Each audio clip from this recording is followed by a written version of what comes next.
좋지 않지만 또 잘 도착하셨습니다. 몇 분은 좀 또 못 오신 분들도 있지만 여러분 오셔서 감사하고요. 오신 여러분들에게 하나님의 큰 은혜가 넘칠 줄 믿습니다. 서로 한번 인사합시다. 당신에게 오늘 좋은 일이 일어날 겁니다. 인사합시다. 다시 한번 인사해요. 사랑합니다. 축복합니다. 은혜 많이 받으십시오. 좋은 날입니다.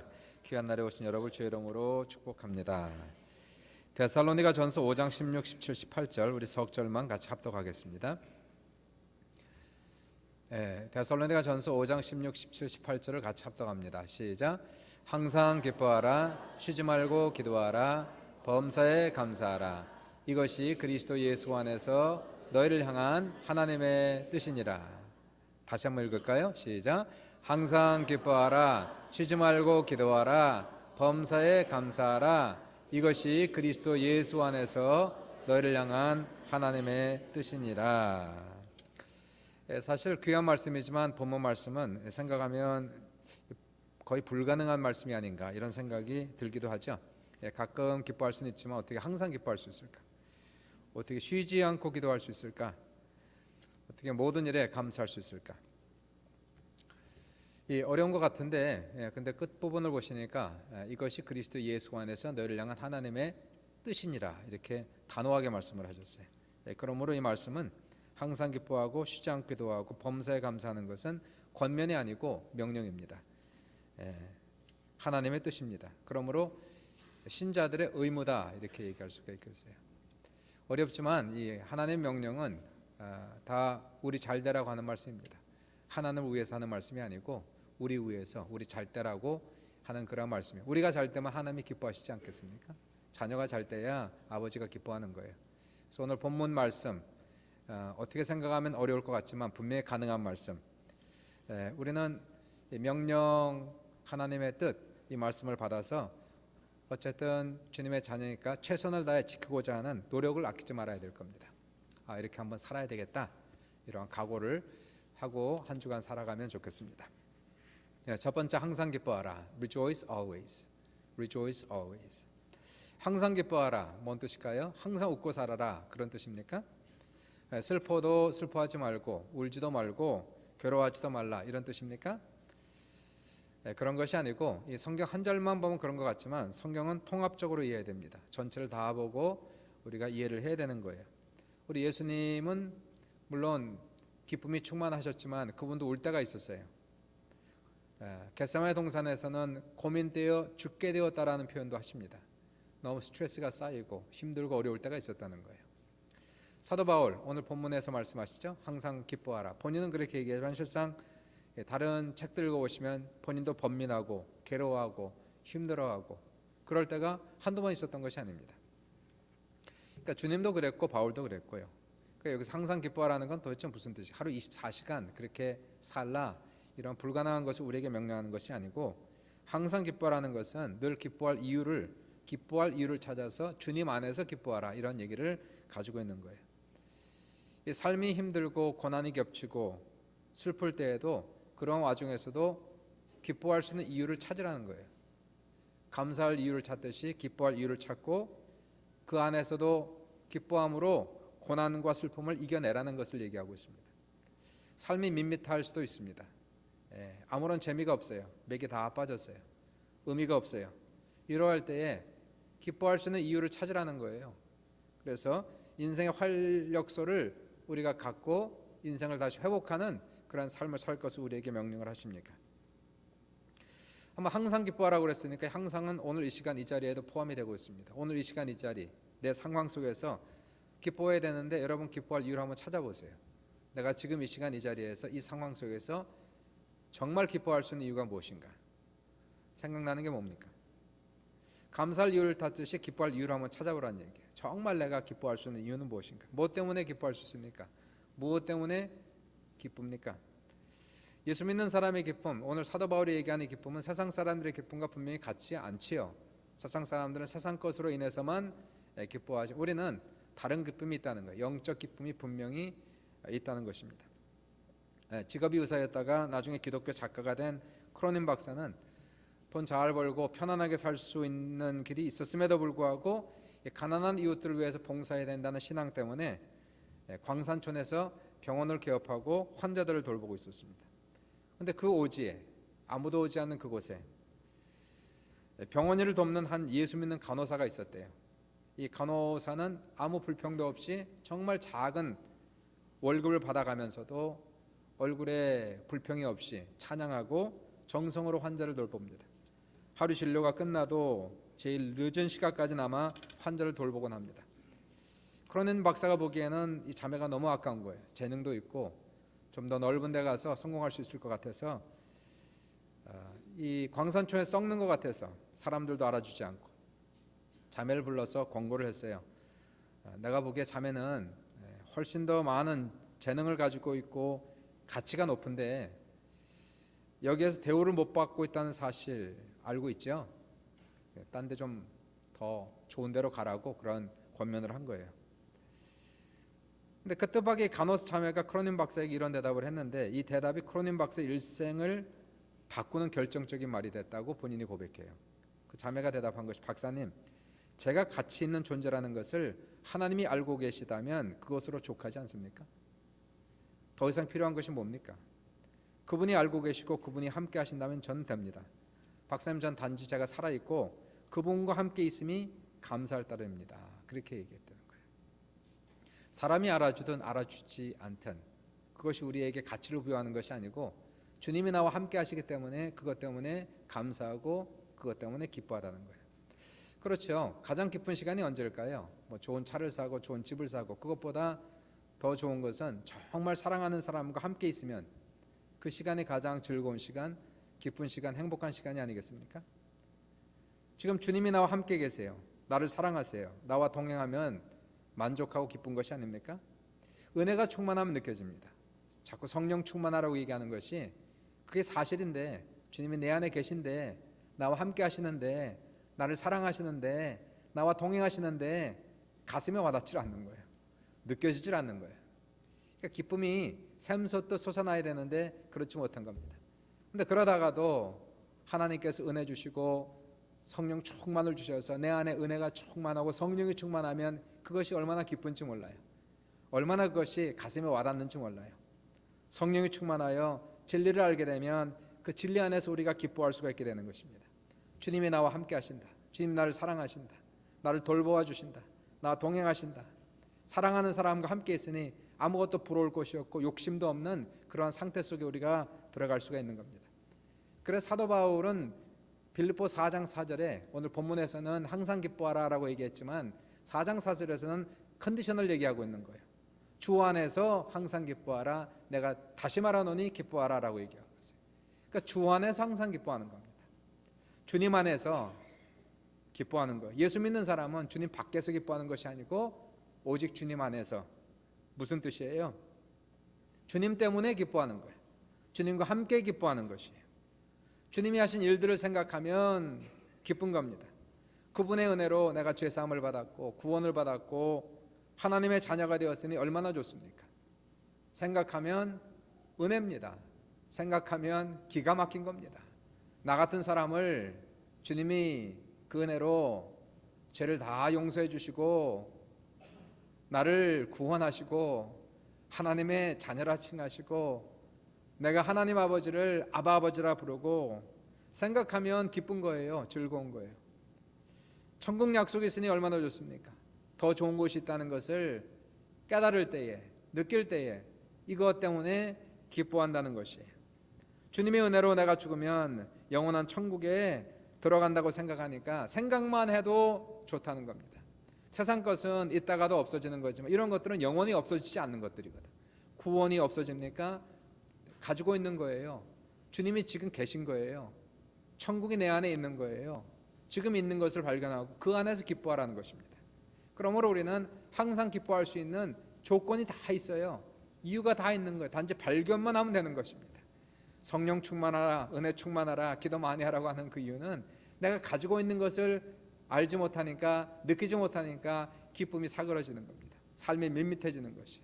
그러나 오늘 이 시간이라도 오늘 말씀을 기억하시면서 이미 내 안에 주신 이 놀라우신 은혜, 내가 가지고 있는 구원의 은총, 십자가의 능력, 성령의 동행, 이런 것을 생각하면서 내가 가진 것이 너무나 많구나, 너무나 귀하구나 생각하면서 기뻐할 수 있는 그러한 역사 나타나시고, 주님이 나와 함께 하시니, 주님이 나와 동행하시니 얼마나 좋은 거예요.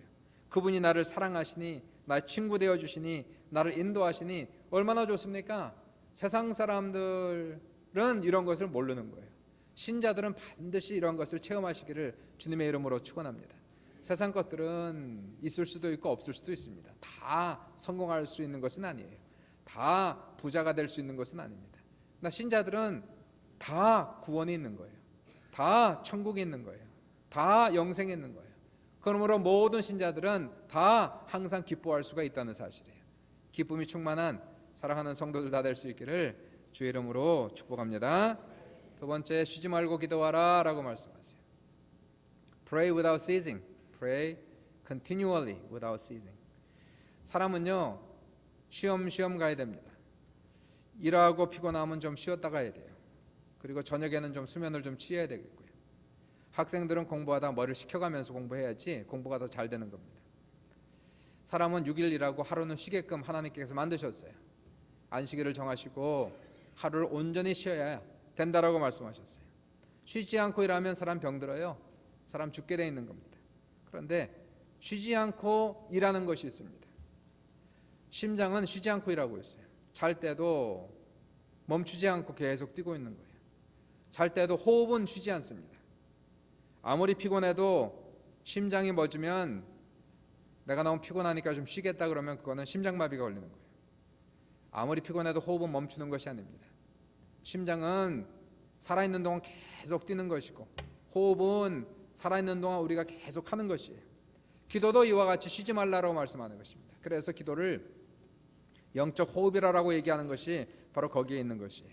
심장이 뛰듯 기도의 박동을 쉬지 말고, 기도를 영혼의 호흡이라고 얘기하는 것은 호흡처럼 우리가 쉬지 말아야 되는 것이고, 호흡이 쉬면 사람이 죽듯이 기도가 쉬면 영혼이 죽는다는 것이. 여러분, 기도가 쉬면 영혼이 영적으로 떨어집니다. 기도를 잘하다가 쉬는 사람들이 좀 덜어 있어요. 새벽 기도하다가 쉬는 사람도 있고,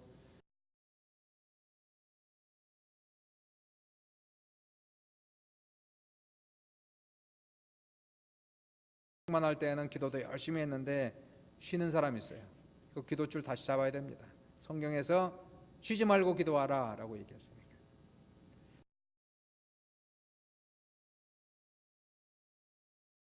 열심히 했대요. 지금은요, 그때 지금 별로 안 하신대요.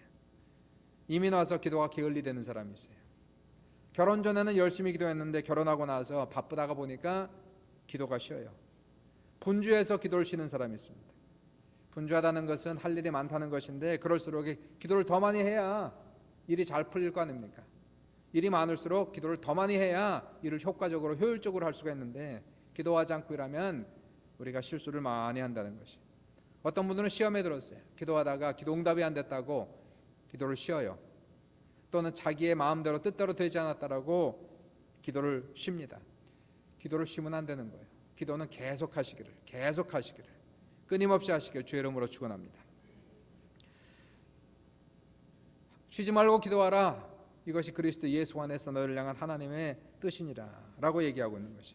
아무리 바빠도 힘들어도 마음 아파도 기도를 쉬지 마세요.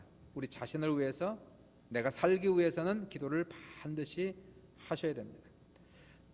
특별히 쉬지 말고 기도하라는 내용은 심령으로 기도하라는 내용을 담고 있는 거예요. 심령으로, 마음으로.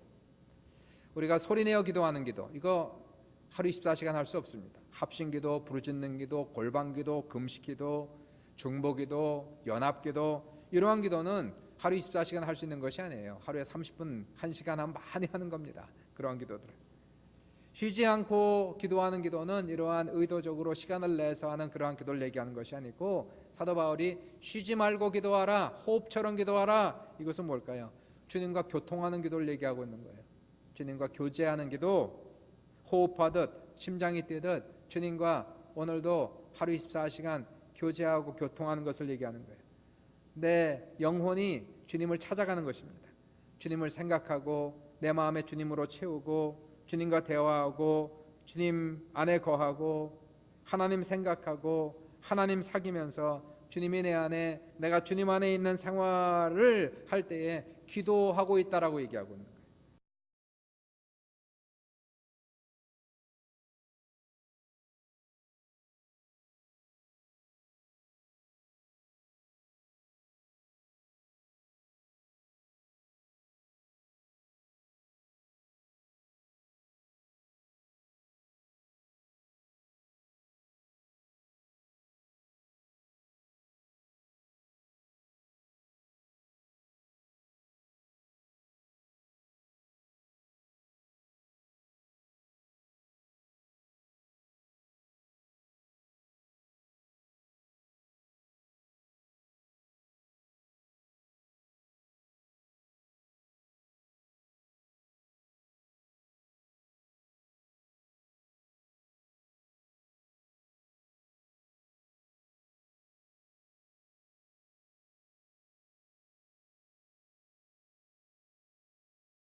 하나님 나를 불쌍히 여기십시오. 기도하면서 그 권사님은 천국을 들어가신 것이에요. 기도는요 너무너무나 중요한 겁니다. 내가 살아있기 위해서는, 내 영혼이 충만하기 위해서는 기도가 없이는 이루어질 수가 없어요. 기도하지 않으면 다 시험 듭니다. 예수님께서 시험 들지 않도록 깨어 기도하라, 1시간이라도 깨어 기도하라라고 말씀해요. 기도하지 않으면 위험한 사람이에요. 내 영혼이 위험 상태에 지금 있는 것이에요. 위험 신호가 들어온 겁니다. 기도하지 않으면 시험에 들어요. 그러나 기도하면 하나님의 기적의 역사를 우리는 기대할 수가 있다는 것입니다. 2차 세계대전 때에 불란서가 독일군에게 2주 만에 패망을 했어요. 그리고 이제 남은 것은 영국밖에 없었습니다. 영국의 35만 되는 군대가 던컵이라고 하는 반도에 몰려서 그 운명이 풍전등화했습니다. 그때 영국의 철치 수장, 이분이 이 온 국민에게 그날을 기도의 날로 정했어요. 우리가 하나님께 기도해야 된다. 하나님이 도와주셔야 됩니다. 그래서 그것을 방송으로 나가서 철치 수장과 함께 온 국민이 하나님의 도우심을 요청하면서 간절히 그날 기도했습니다. 그 후에 우연이었겠습니까? 하나님의 응답이었겠습니까? 놀랍게도 희한하게도 그 기후가, 날씨가 정확하게 맞아떨어지고 여러 가지 방면으로 도와주셔서 35만 대군이 오고 해협을 무사히 건너서 결국은 2차 대전에 승리했다는 것이에요. 기도의 손이 많이 올라가야 전쟁에도 승리한다는 것을 볼 수가 있게 되는 거예요. 전쟁은 여호와께 속한 것이라 말씀했는데요, 세상에 전쟁이 많습니다. 개인의 전쟁, 나라의 전쟁이 있지만은 그 전쟁 이기게 하시는 분 하나님이실 때 바로 그 하나님을 움직이는 것이 우리의 기도의 힘이라고 얘기하는 것이에요. 마귀가 가장 무서워하는 것이 성도들의 기도, 교회의 기도를 마귀가 가장 무서워합니다. 사람의 지혜 무서워하지 않아요. 사람의 돈 별로 무서워하지 않습니다. 사람의 능력 아무것도 아닙니다. 그러나 하나님을 움직이는 기도를 드릴 때에 마귀는 무서워하는 것이에요. 이전에 스코틀랜드의 메리 왕이 그 기독교를 탄압을 했어요. 탄압했을 때에 그때 그 메리 여왕이 했던 얘기가, 내가 가장 무서워하는 것은 존 낙스의 기도를 무서워한다 그랬어요. 종교개혁자 존 낙스의 기도를 나는 가장 무서워한다, 그렇게 얘기했습니다. 기도는 하나님을 움직이는 힘이 있다는 것이에요. 기도해야 우리 교회를 지킵니다. 기도해야 영혼을 지키고 자식을 지키고 가정을 지켜가는 거예요. 기도해야 나라와 민족을 지켜갈 수가 있게 되는 것이에요. 남북 정상회담이 가까워지지 않습니까? 정치인들이 움직여야 되겠지만, 그러나 그 배후에 하나님이 역사하지 않으면 좋은 결과를 맺을 수가 없는 것이에요. 오히려 역효과가 날 수가 있고 잘못되면 더 큰 문제가 될 수가 있습니다. 하나님께서 그 회담 장소에 가셔서 정상들의 마음을 움직이시고 사단마귀 역사하지 못하게 하셔서 하나님 우리 민족을 지켜주시고 우리 민족의 통일을 반드시 이루시고 귀신의 권세가 떠나가도록 간절히 기도할 때에 그때 하나님께서 수많은 성도들의 기도를 들으시고 역사하는 귀한 역사가 나타나는 것이 기도줄 놓치지 마시고 주님이 말씀하는 거예요. 쉬지 말고 기도하라. 이것이 그리스도 예수 안에서 너를 향한 하나님의 뜻. 우리를 위해서 기도하라는 겁니다. 너 잘 되라고 우리 잘 되라고 지금 하나님께서 그리 명령하셨어요. 그러므로 우리는 힘들어도 어떻게 해서든지 기도하려고 노력하는 귀한 성도들 다 될 수 있기를 다시 한번 주님의 이름으로 축복합니다. 마지막 세 번째, 범사에 감사하라. 따라해보세요. 범사에 감사하라. Give thanks in all circumstances라고 나와 있어요. 하나님은 어떤 사람을 좋아하실까요? 하나님은 다 이뻐하시지만 다 사랑하시지만 특별히 감사하는 사람을 좋아하십니다. 시편 51편을 보시니까 감사로 제사를 드리는 자가 나를 영화롭게 한대. 감사로 제사를 드릴 때 하나님께서 막 춤을 추신다는 거예요. 그냥 막 올라가시는 것 같아요. 감사로 제사를 드리는 자가 하나님을 영화롭게 하나니. 감사의 제사, 감사의 기도, 감사 예배를 드릴 때 하나님께서 그 기도를 바르시고 기뻐하시고 막 하늘로 올라가시는 그러한 느낌을 우리가 받게 됩니다. 하나님께 예배를 드리는 기본 정신도 감사가 되는 거예요. 감사로 예배를 드리는 거예요. 감사. 우리의 마음속에 감사. 헌신하고 봉사하는 모든 것도 감사가 그 마음의 중심이 되어야 되는 거예요. 감사로 헌신하고 봉사하는 사람은 시험도 들지 않아요. 꾸준하게 잘해요. 근데 감사하지 않는 사람은 위험한 겁니다. 감사가 없어요. 이 사람은 언제 시험 들지 모르는 위험천만한 그러한 상태 속에 들어간다는 것이. 기도도 역시 뭐라고 얘기합니까? 감사함으로 하나님께 아뢰라 라고 얘기하고 있어요.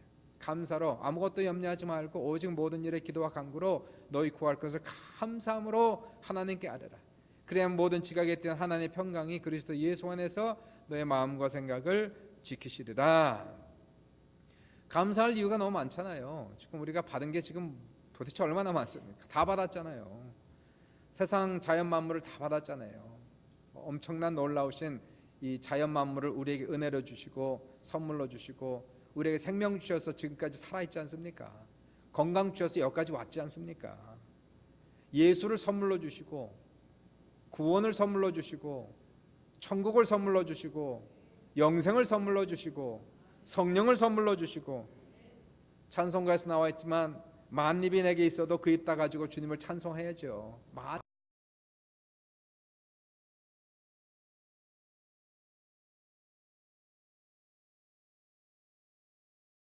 거예요. 감사하래요. 감사. 범사에 감사하라. 이것이 하나님의 감사. 우리를 위해서 감사라는 겁니다. 감사가 넘치는 사람은 본인에게 좋은 거예요. 감사한 마음은 건강에도 유익합니다. 같은 병을 알아도 감사한 마음이 있는 사람은 병 가운데 쉽게 회복되는 것을 우리가 볼 수가 있게 되고요. 또 이렇게 관찰을 해보니까 감사하는 사람들, 일반적으로 감사가 많은 사람들은 세상에서 삶이 형통하고 성공을 하더라고요. 이 마음이 밝은 사람들이죠. 쉽게 얘기하면 마음이 긍정적인 사람들.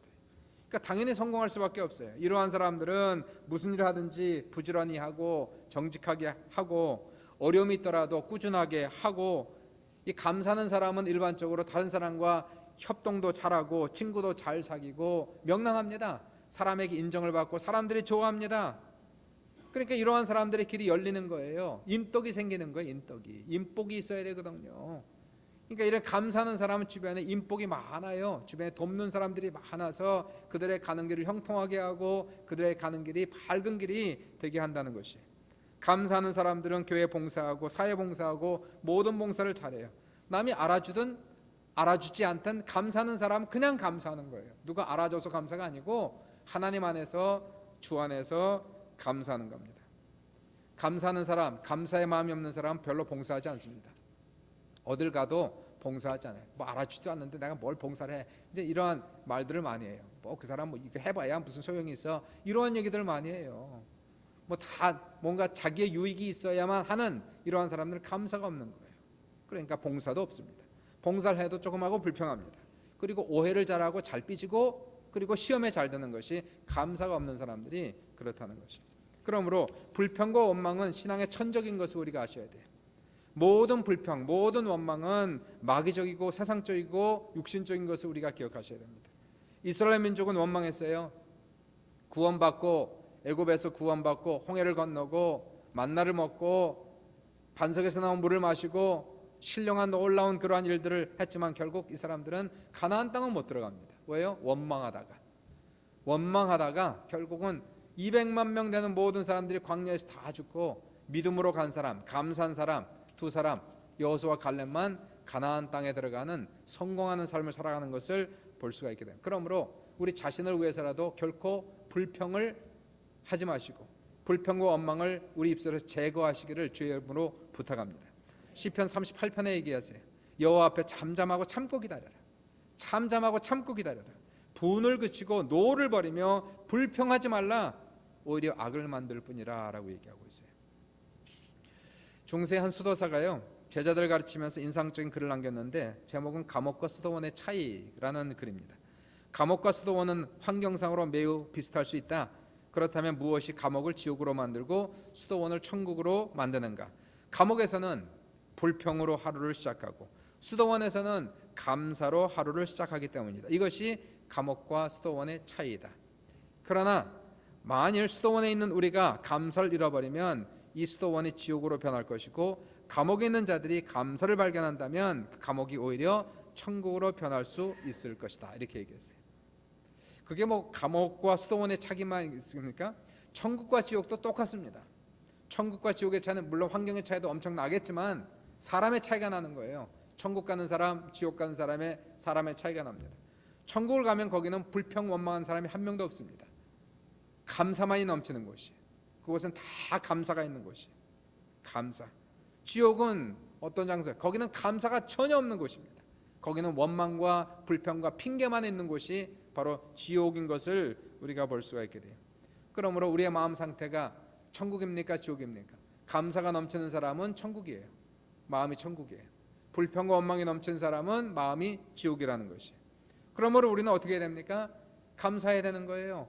우리 자신의 마음을 천국화시키기 위해서, 우리의 가정을 천국으로 만들기 위해서, 우리의 자녀를 천국 자녀 만들기 위해서 우리부터 우리 입술에서 불평을 제거하고 오직 감사가 넘쳐야 됩니다. 하나님 감사합니다. 감사합니다. 그럼에도 불구하고 감사합니다. 그럴수록 감사합니다. 그것까지도 감사합니다. 라고 우리가 고백하면 하나님의 놀라운 역사가 나타나요. 감사할 수 없을 때 한번 감사를 해요. 믿음으로 하는 겁니다. 감사할 수 없을 때 감사하는 것이 그게 진짜 감사죠. 그것이 믿음으로 감사하는 것이에요. 하나님께서 감사라고 했으니까 믿습니다. 하나님 좋은 일 있을 줄 믿습니다. 감사로 나아가면은 하나님께서 환경을 변화시키시고 기적을 만드시는 역사가 나타날 줄 믿습니다. 한 여집사님이 믿지 않는 남자와 결혼을 해서 평생 고생을 했어요. 남편의 문제는 이 술, 신혼 초부터 이제 술을 마셔가지고 10년 이상 계속해서 술 버릇이 고쳐지지 않습니다. 그래서 항상 힘든 거예요. 항상 매일 저녁 술 마시고 들어오는. 특별히 토요일 날이면 늦은 시간에 남편이 술에 취해서 현관 입구에 쓰러져 있으면 종종 남편을 간신히 끌어다가 방에 눕히고 맨날 술 마시지 말라고 그렇게 야박을 하고 잔소리를 해도 뭐 술이 끊어지지가 않는 거예요. 남편과 씨름하는 자기의 신세를 한탄하면서 그날도 남편을 끌어다가 자기 방에 눕히고 그리고는 하나님 앞에 하소연을 하고 울면서 한탄을 하면서 하나님 왜 내가 그렇게 기도했는데 바뀌지가 않습니까? 나도 더 이상 이런 인간하고 살기가 힘듭니다. 10년 동안 이 서름의 복받치 대선 통곡을 하고 있는데 그런 기도는 성령이었겠죠? 기도하는 그렇게 울고 있는데 하나님께서 이 성경 말씀을 기억나게 하시고 그 설교 말씀이 기억나게 하신 거예요. 범사에 한다는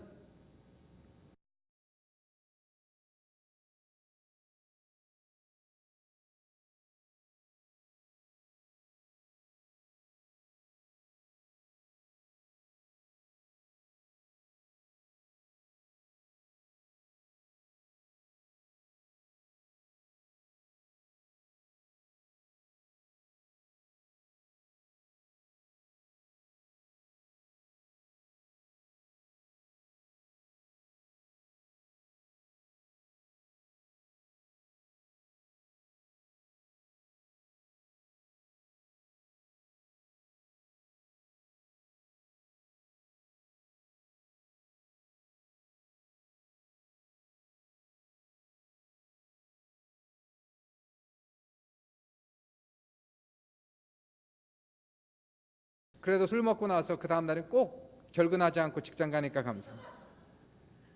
더 감사한 건 토요일 날 더 많이 마셔서 주일 날 일어나지도 못해서 제가 교회 갔는데 전혀 방해받지 않아서 감사합니다. 생각해보니까 감사가 많아요. 이렇게 해보니까 불평할 때는 그냥 눈물 나고 속상하고 죽겠더니 그래도 감사를 해버리니까 이 상황은 변하지 않았지만 이걸 감사의 보자기로 싸서 그렇지만 하여튼 감사합니다. 이만저만해서 감사합니다. 기분이 좋은 거예요. 우선 남편을 보니까 아까는 그냥 믿고 죽이고 싶었는데 지금 보니까 웃겨요. 참 자는 모습이 귀여워요. 그래서 웃으면서 하나님께 감사해요. 하나님 내 마음을 변화시켜서 감사해요. 그러다가 마침 남편이 자다가 목이 말라가지고 눈을 떠보니까 이 아내가 웃고 있는 겁니다. 자기를 쳐다보면서. 그래서 뭐가 좋아서 그래 싱글벙글 하냐고. 그래서 이 아내가 당신 때문에 감사했어요. 그리고는 감사한 이유를 쭉 얘기를 했어요. 그랬더니 남편이 감동을 먹은 거예요. 그래갖고 여보 알았어, 내가 술 끊을게. 그리고 앞으로 당신 따라서 내일부터 교회 나갈게. 하루아침에 변하는 거예요. 하루아침에. 10년 동안 울면서 기도해도 10년 동안 들들 볶아도 10년 동안 잔소리해도 안 바뀌는 것이 내가 변하니까 내 마음이 변하고 하나님께 그것을 감사로 돌리고 하나님 앞에 순종했더니 하나님께서 단 한 방에 감사기도 단 한 방에 하나님께서 놀라운 기적을 베푸시는 귀한 역사가 나타나는 겁니다. 오늘 본문 말씀 항상 기뻐하라 쉬지 말고 기도하라 이거 모르는 사람이 어디 있어요? 요한복음 3장 16절 다음으로 많이 아는 성경 말씀이 데살로니가전서 5장 16절 17절 18절입니다. 몰라서 순종하지 않는 게 아니라 알아도 순종이 안 되는 이러한 말씀인데요. 어려운 것 같지만 가능한 명령인 것이에요. 다 우리 잘 때라고 하나님께서 우리에게 명령하신 그러한 말씀이에요. 이 말씀을 우리가 100%다 지키기 어려울지라도 그래도 하나님의 말씀이니까 하나님 나라 지키려고 노력하겠습니다라는 정성을 보여야 되는 거예요. 최선을 다해야 되는 것이에요. 항상 기뻐해야 되겠다. 쉬지 말고 기도해야 되겠다. 범사에 감사해야 되겠다. 항상 기뻐와서 성령이 충만하면 구원의 기쁨, 천국의 기쁨을 우리가 느낄 수가 있게 돼요. 쉬지 말고 기도하세요. 기도줄을 놓쳤습니까? 기도를 배우세요. 기도를 훈련시키세요. 하루에 5분, 10분, 15분, 20분씩 계속 기도를 늘려나가서 나중에 정말 주님이 내 안에 내가 주님 안에 들어와 있는 그러한 상태까지 갈 수 있기를. 범사에 감사하세요. 불평해봐야 불평한 일만 생기고요. 감사하면은 감사할 일이 점점 더 많아진다는 사실을 기억하시면서 오늘 귀한 말씀입니다. 항상 기뻐하라. 따라해 보십시오. 항상 기뻐하라. 쉬지 말고 기도하라. 범사에 감사하라. 이렇게 살아가는 여러분 되시기를 주의 이름으로 축원합니다. 우리 같이 기도하겠습니다.